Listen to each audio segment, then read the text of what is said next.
Hi, welcome to BPO Packs 101 with Trainer Yuki. This time, pag-usapan natin ang tagal ko ng pinaplano and here it goes. We are on YouTube now officially. So mga BPO hackers dyan. So if you guys want to learn a lot of tips and tricks on how to make sure that you ace your BPO journey, samahan niyo ako. And I'll let you know and share all the things that I know in the simplest way possible na mas maiintindihan nyo at mas mapapadali nyo maintindihan kung anumang bagay ang i-expect ninyo once you start your journey in the BPO industry. Ako po si Yuki. I was a BPO trainer for 6 years, almost 6 years. And I had a lot of experiences with different types of people, with different types of personalities. And I'm not saying I'm an expert, pero gusto ko pong ibahagi sa inyo lahat ng mga bagay na nalaman ko, lahat ng mga bagay na experience ko, and I wanted to deliver to you or to share it with you guys the easiest way possible na mas maiintindihan ninyo kung ano-ano mang bagay ang kailangan ninyong ma-learn in advance in order for you to cope with the BPO environment. So, game na ba kayo? And abangan guys, may pag-game tayo dahil this is my first episode. May pag-game po tayo by the end of the video. So, samahan niyo ako at pag-usapan natin mga bagay-bagay in order for you to be prepared once you start your journey. Excited na ba kayo? Tara, go!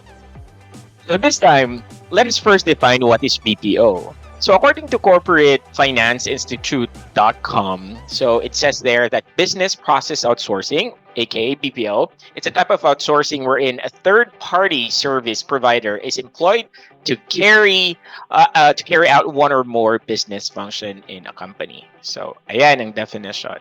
Okay, so the third party is basically the responsible for carrying out all operations related to business function. So now this time, within the BPO industry, guys, let's talk about the different stages, which is really important for you to understand because it's going to be part of your preparation. So importante ito kasi as you prepare, guys, mas alam nyo kung ano ang mga bagay na kailangan yung kolektahin, mga bagay na kailangan yung mga skills or soft skills na kailangan yung ma-possess or ma-imbibe on every levels or on every level or stages. Okay?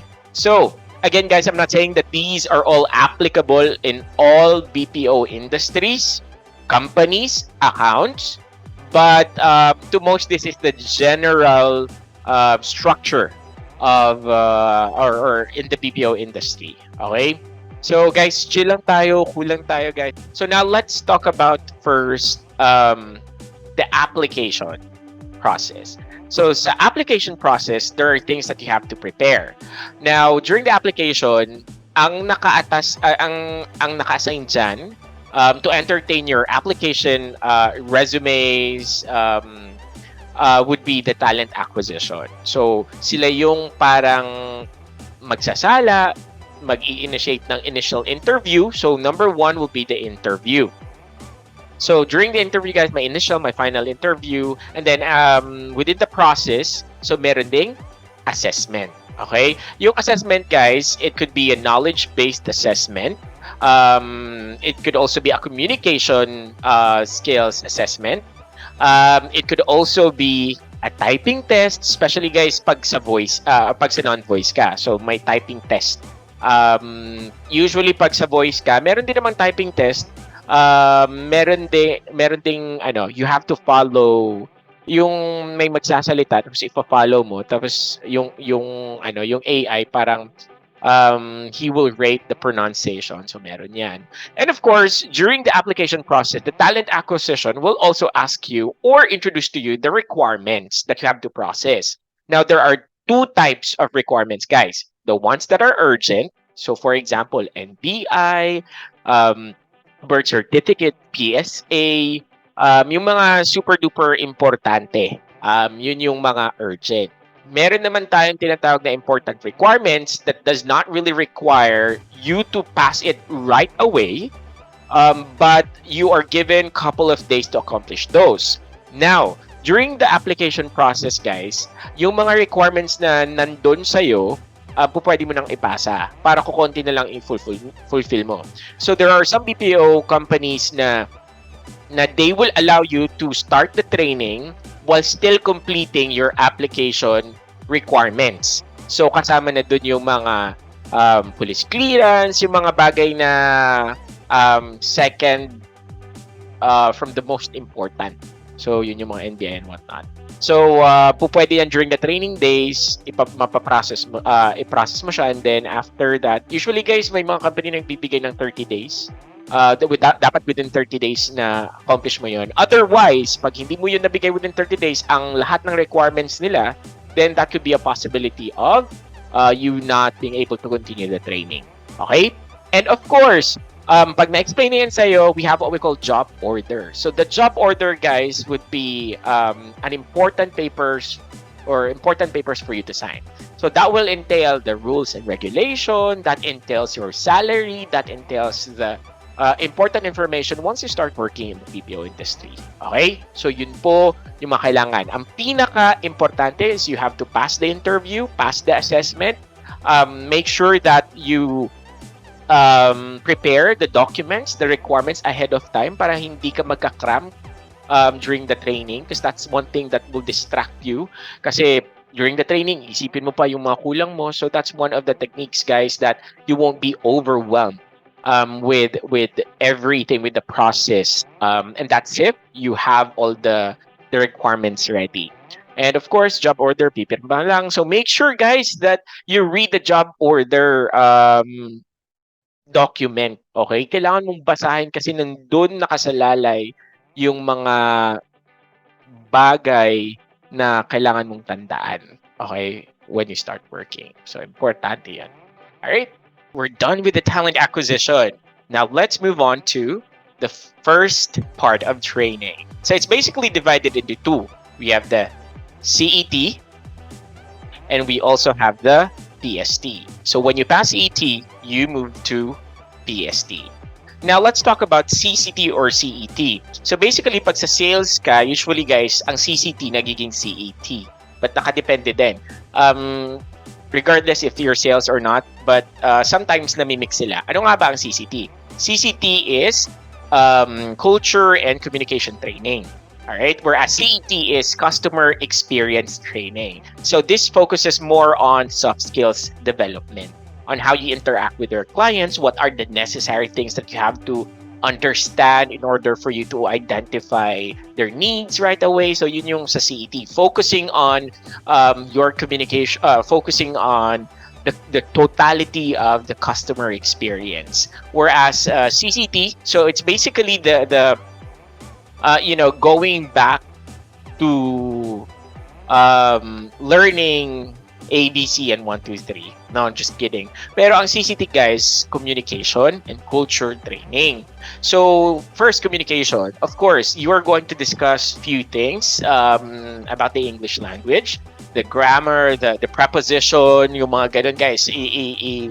Magkakaroon kayo ng mga activities to answer complete sentences and everything. Of course, sa CCT or CET, meron din mga quizzes. Meron mga activities, oral activities, guys, to really identify if your communication skills would be enough for you to move on to the next training, which is the PST. So apart from that, meron pa po tayong mga ibang bagay apart from communication, of course, culture. So it's really important for you to understand the cultural differences of yours, your culture, our culture versus the culture of our customers or clients. So magkakaroon kayo ng identifying the differences of Filipinos versus Americans. So magkakaroon din kayo ng mga sports, time zones. You will learn the different time zones in the US. So you will also learn the common yung mga phrasal verbs, yung mga common terms na ginagamit nila when they call for assistance. So malalaman niyo yan dyan. Ano pa ba? Parts of quizzes, ganyan. So yeah. So the last day. So technically, guys, ang CET or CCT, sometimes it's just 5 days, sometimes it's 7 days. Okay, in most cases. So after that, at the end of the CET or CCT, magkakaroon kayo ng live call certification. So the live call certification sometimes, guys, would be your attendance. Yan, kailangan na importante, guys, attendance talaga every stage of training. So attendance is really important. Um, and also the the performance. Okay, may mga quizzes kayo, guys. You need to take note of the results kasi performance based din. And of course, the live call certification. The live call certification will not talk about the product specific concepts. Okay, so you don't have to worry. They'll just give you a concern. Of course, there are some minor product knowledge na mabibigay sa'yo. But again, it wouldn't hurt you when you make mistakes on delivering the exact or the prices, the plans of the product kasi ang i-gauge dyan is your communication. Okay? Of course, part of that would be yung requirements na sinasabi ko kanina. Again, chine-check yan always ng talent acquisition. Sometimes they visit you in your class to tell you guys the status of your application. Lalo na, so again, wag kayong magpakampante na nasa CCT na kayo or nasa PST na kayo, makakapasa na kayo. Hanggat hindi kompleto ang requirements ninyo, guys, there's still going to be a possibility that you won't make it. Okay? All right. So now let's move on to PST. So once you pass, guys, the CET, may PST yung tinatawag. PST is product specific training. So, of course, you're going to talk about the concept of the product. All right. What is the product? What are the impact of these products? Okay. So, anything. So, first, you're going to talk about, okay, product concept. Ano nga bang ibibenta nyo? This answers the question, what? Okay? So, yung what is this? What is that? Okay, ano to? So, next, tools. You will also learn how to navigate the tools, guys. So, that is one thing that's very important. So, here's a tip, guys. Always remember, once you are learning the product, the first thing that you have to really familiarize would be the tools. Kasi, guys, it would be very difficult for you to navigate the tools if too late mo na siyang nilearn. So that's why paulit-ulit lang yung tools, guys. Huwag kayong kabahan. So again, always make sure that when your trainer leaves you in the classroom and tells you that you have to practice the tools, oh my gosh, I'm telling you guys, pagpraktisan nyo yung mga dummy tools kasi it will come in handy once mag-live call certification na kayo. Just trust me. Next, may mga activities kayo, may mga quizzes, may mga drama. So it depends on your trainer, guys, on how he or she is going to recreate what is on the materials. So meaning, binibigyan kami ng ways on how to, gamify things. So again, one of the most important thing is also for you guys to have a really great trainer with great personality. Kasi ngayon, sobrang maraming naantok pag si trainer, sobrang boring at napaka-by the book and everything. So again, mas masaya kung masayahin din yung trainer ninyo. Next will be the final assessment. Of course, meron tayong final assessment. So, akala ko live call certification lang. Well, live call certification, sometimes, guys, in the BPO industry consists of two things. We have the written and also the oral, which is the OJT. Okay? The live call certification. So, ang final assessment, guys, would identify, it will challenge your memory to answer these questions from day 1 to day. Sometimes, ang PST kasi, guys, it's either 15 days, sometimes may 10 days lang, sometimes nga may 4 days, may 3 days, depende sa difficulty level ng account. So, sometimes may 18 days, so, ayan, parang balot la. Charot. Ang laki na ng laman nun, 18 days. Anyway, balik tayo.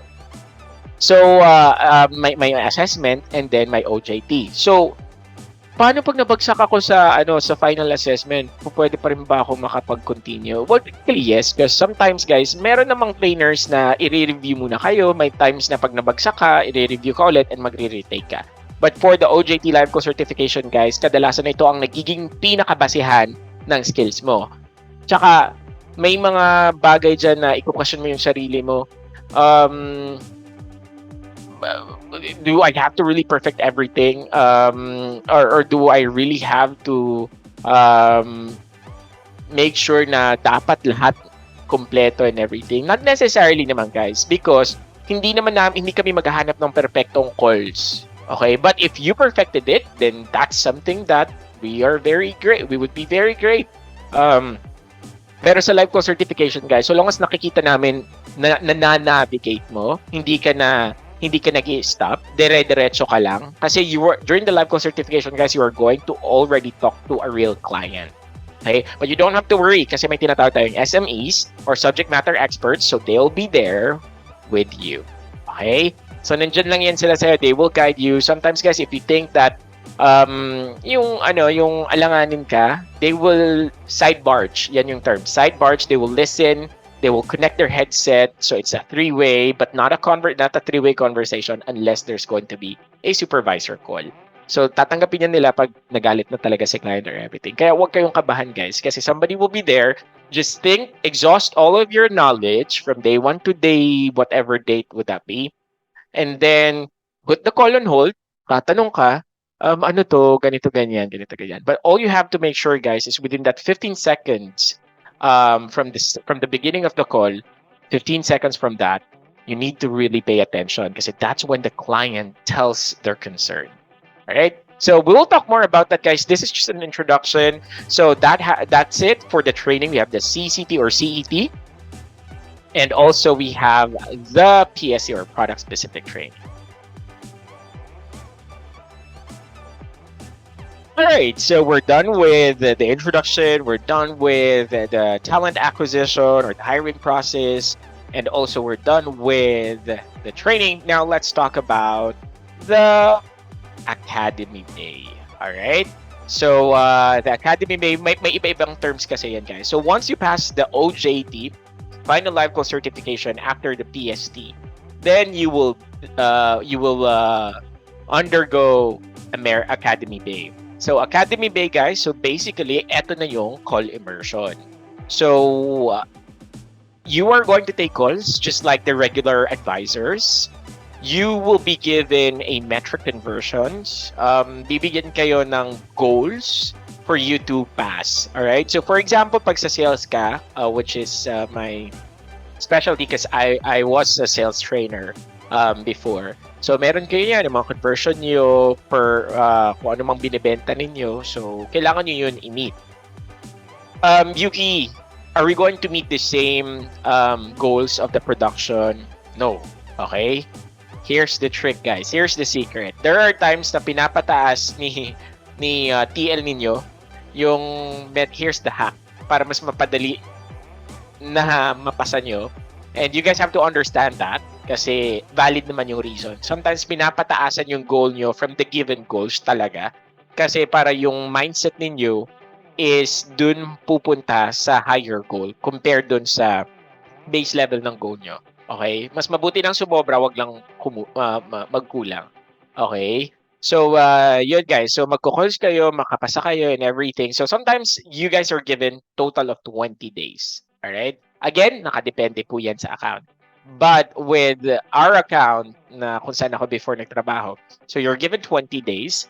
But if you are able to pass the 10 days, guys, goal, then meaning, pupunta ka na, meaning, mag-aantay ka lang ng 20 days, then you'll proceed to nesting. However, paano yan? Pag nakapasa ka ng 10 days, tapos yung goal mo after 10 days, 11, 12, 13, bumaba. So, okay lang ba yan? Yes, that's perfectly fine. Kasi na-meet mo na yung goal mo for 10 days, which is the exact given day talaga na kailangan mo mapasa. Yung 11 to 20th day, parang extension na lang yon to complete the full month. So, again, after dyan, kukol ka lang pa rin, kukol, maintain ka na rin. Sometimes, guys, if you're able to pass it within 10 days, sometimes a specific account would already allow you guys to get incentives the same as regular advisors. Because again, you are almost considered as regular advisors. However, you just have to wait kasi sometimes within the 20 days, guys, pinapatapos na lang para kumpleto yung wait ninyo. Okay? However, that doesn't mean na kinukumpleto yung wave nyo within the 20 days, guys, magka-team na kayo. No, you will still be distributed to different accounts. Kaya, Yun sinasabi ko sa BPO Hacks 101 to not be very emotional. Okay? And don't get easily emotionally attached to your wave mates. May mafo-fall out at may mafo-fall out talaga yan, guys. And do not be the person na, oy, trainer, hindi dapat nakapasa siya ganito ganyan. Please never do that. Okay? Accept what is meant and accept na may mangyayari talagang ganon. Hindi lahat kayo, guys, makakaabot kung hindi naman kayo nag-effort. That's one thing that you have to remember. So, again, pag 20 days, na-meet ninyo ang goal ninyo, guys, always remember, may mga deliberation yan. Yung coach, yung sales coach nyo, or may mga coaches kayo, yung TL nyo na assign dyan, tinatawag namin A-Day Transition TL or A-Day TL. Yeah, Transition TL, Transition Team Leader. So, pag nakapasa kayo dyan, so may deliberation yan for 10 days, minsan 15 days, minsan on the 20th day. So may final deliberation kung sino makakapasa. Pag hindi mo napasa yung mga requirements, guys, pag meron kasing mga tinatawag na conditional passers. So yung conditional passers, guys, sila yung mga almost there pero may napasa sila na metrics, minsan nasasama sila. Nasasama sila, pero pag hindi talaga, pag sobrang layo, ligwak, ganun. And then, after that, guys, may tinatawag tayong nesting. So, sometimes nesting, guys, you're given additional 5 days or 10 days. So, what is that nesting for? Sa lahat ng nakapasa sa A-Bay, guys, mag-undergo ng nesting. Sa nesting period, why there's a nesting period? Kasi, guys, hahanapan pa kayo ng TL na mag-handle sa inyo. So, you're given the 10 days until everything is settled, until may TL na kayo, at and take advantage of that nesting days, guys, to build up your conversions, okay, to strengthen your conversions. Kasi usually, here's a tip, kung sino man, guys, ang unang nakaka-graduate, kung sino man ang unang may pinakamataas na score during A-Bay, ganito ganyan, siya ang pinakauna. Ito tip, ha. So, you have to do your best kasi sometimes, guys, that person has the freedom to choose whatever the best time there is. Okay? Siya yung unang nakakapili ng magandang schedule. Kaya, kailangan yung galingan sa A-Bay and nesting. So, you need to work out on the metric conversion. So, that's for A-Bay and nesting. So, next will be the production. Alright, dire-diretso na natin. So, for the production, guys, of course, huwag kayong magulat, mag-iiba na yung percentage na dapat pasayin ninyo at mga requirement. Kung sa nesting process, conversion nyo lang ang requirement, pero meron namang iba na pati CSAT at quality nire-require na. So, at least magandang preparation yan. Kahit A-Bay pa kayo, nesting, alam niyo na kung ano mga gagawin ninyo. Although, mababa yung nire-require sa inyo. Once you hit the production, of course, you are going to follow the production metric conversions. So, all metrics apply. CSAT, quality, coaching, language training, and other items pa, guys. Kung meron man kayo yung hold ninyo or whatever. Pero that falls under call handling. Okay? So, pag nasa production na kayo, guys, you have to hit your goals. You will be given 3 months, sometimes 6 months before you'll be regularized. So, doesn't mean na isa na, guys, komportable ka na mare-regular ka. Of course, performance basis talaga in all kinds of job. If you want to be regularized, of course, you need to perform. Okay? Kumbaga ako ang owner ng company, I'm not going to put someone there na hindi naman nagpo-perform. Okay? So, hindi nakikita ng company. So, again, expect things, guys. Marami yung loads na kailangan mong mapasa. And sometimes, guys, may mga language assessment pa. Papakinggan yung calls mo kung okay ba, ganito, ganyan. Yung CSAT mo, pasa ba. So, you need to make sure, guys, that you pass. In most cases, guys, 3 months, kailangan mapasa mo yun bago ka ma-regularize. So, ganun ang nangyayari. Alright? So sana, guys, may natutunan kayo, and I hope all of the things that you guys learned from me would be a great help once you start working in the BPO industry. So yun lamang, guys, ang topic natin for today. Basically, it's just a pure introduction of what you guys are going to expect once you reach every stages. So if you think that there are still some other things that you guys would like to know, episode 1 pa lang to guys. The next episode will be the jargons para ma-familiarize you naman guys. So if you have any topics that you'd like me to discuss to you guys, so just comment down below and don't forget to like and subscribe. And also, yung TikTok ko, yung Instagram ko, andyan guys. So please follow me for more videos or topics to discuss, guys. So thank you so much.